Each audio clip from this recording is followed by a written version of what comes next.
ndeysaan c'est l'entrée de Ngor Niakh leeru ne Ngor Niakh a siba o jan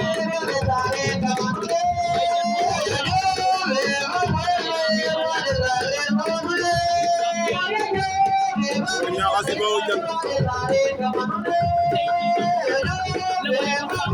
le retour de Ngor Niakh